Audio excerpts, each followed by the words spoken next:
Assalomu alaykum do'stlar. Mana 8-kun bugun Qo'ng'irotga yetib keldim. Mana velikdaman bir o'zim. Allohga shukr. Mana 8-kun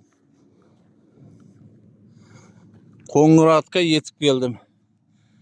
Bir kunda 200 kilometr bosyapman inshaalloh.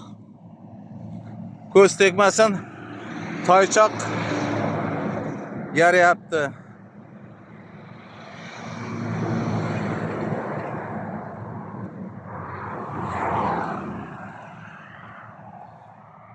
Hozir chegara masalasida gaplashib ko'rdim. Iloji yo'q. Peshoxodni o'tkazmayapti dedi. Endi